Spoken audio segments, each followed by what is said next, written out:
السلام علیکم ورحمۃ اللہ وبرکاتہ، نحمده ونصلی علی رسولہ الکریم، اما بعد فاعوذ باللہ من الشیطان الرجیم، بسم اللہ الرحمن الرحیم، رب اشرح لی صدری ویسر لی امری واحلل عقدۃ من لسانی یفقہوا قولی۔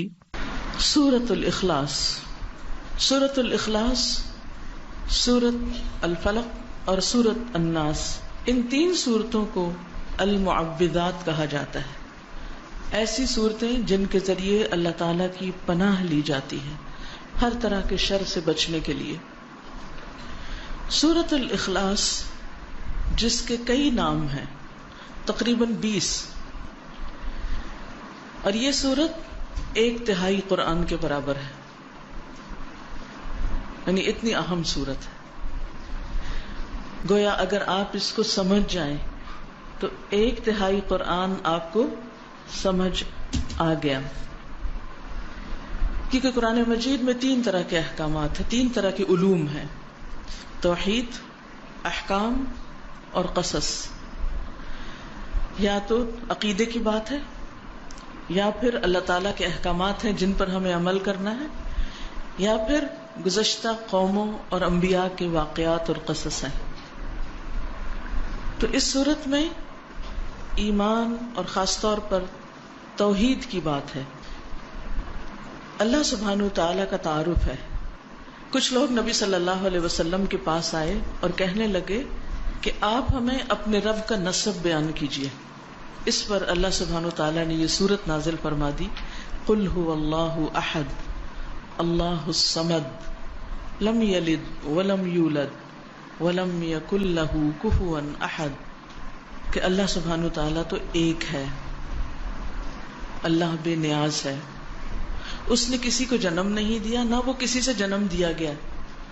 گویا جس طرح تم اس کو جاننا چاہتے ہو، اس کی یہ پہچان نہیں، وہ تو احد ہے، ایک ہے، یکتا ہے، لاثانی ہے، اس جیسا کوئی اور ہے ہی نہیں، اپنی ذات میں، اپنی صفات میں، اپنے ناموں میں، ہر چیز میں کامل، مکمل، پرفیکٹ، ہر عیب سے پاک، ہر شریک سے پاک، ہر مثال سے پاک، بیٹے سے پاک، بیٹیوں سے پاک، بیوی سے پاک، ساتھیوں سے، ہمسر، ہر ایک سے پاک۔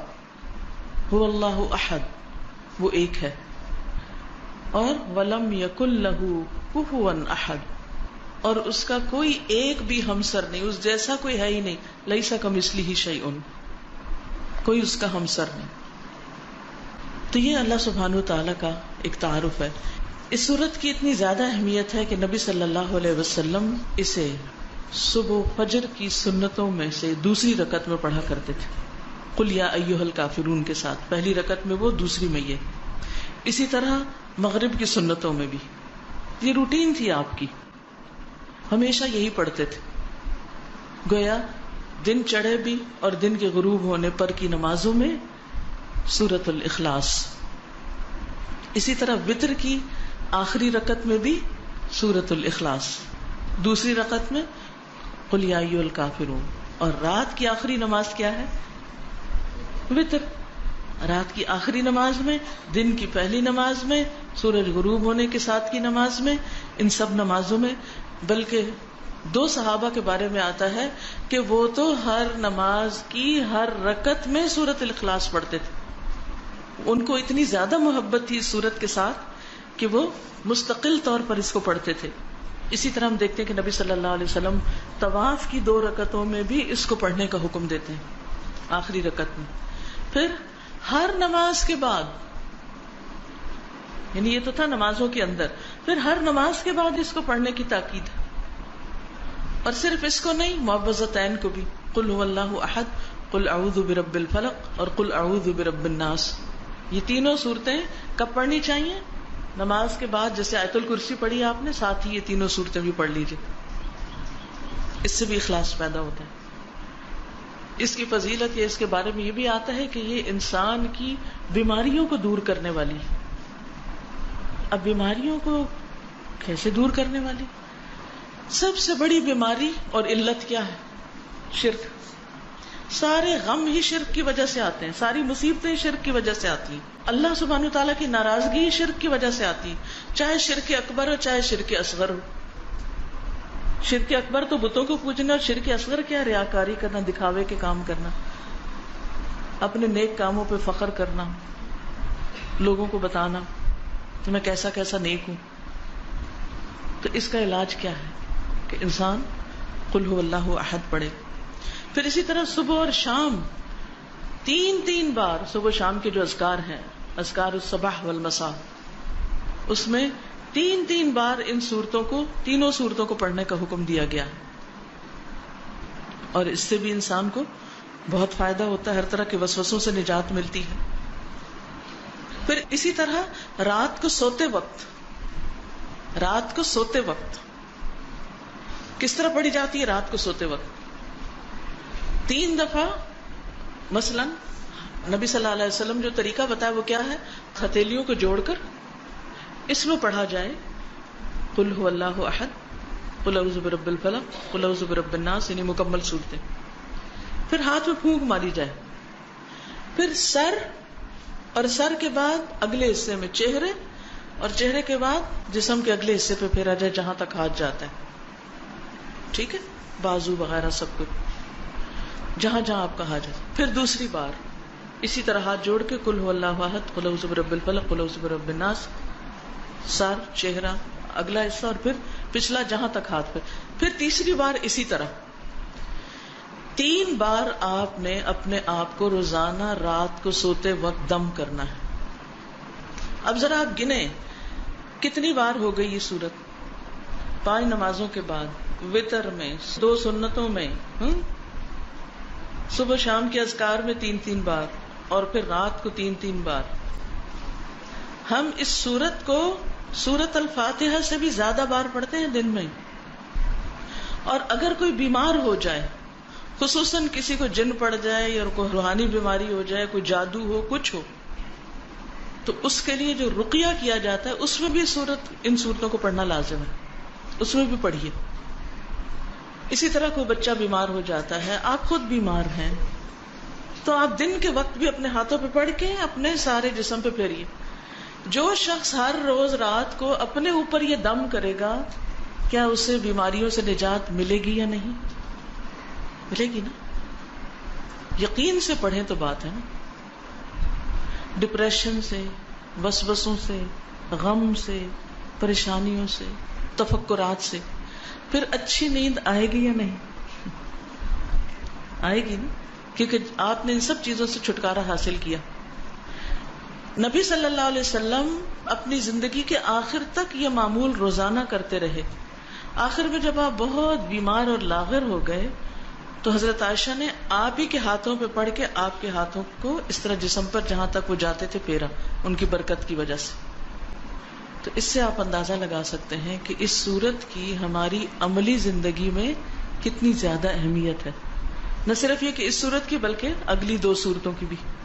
نبی صلی اللہ علیہ وسلم نے ایک موقع پر ایک لشکر کا امیر کسی کو بنا کر بھیجا، تو وہ ان کو نماز کی امامت بھی کراتا تھا، جماعت کراتا. جب وہ جماعت کراتا تو ہر رکعت کا اختتام قل هو اللہ پہ کرتا، یعنی کچھ اور بھی پڑھتا مگر قل هو اللہ لازمی پڑھتا. اب لوگوں نے اس وقت تو کچھ نہیں کہا، لیکن واپس آ کر نبی صلی اللہ علیہ وسلم سے پوچھا کہ اس نے ایسا کیوں کیا، یہ ایسا کیوں کرتا تھا؟ آپ نے فرمایا اسی سے پوچھو کہ وہ ایسا کیوں کرتا تھا.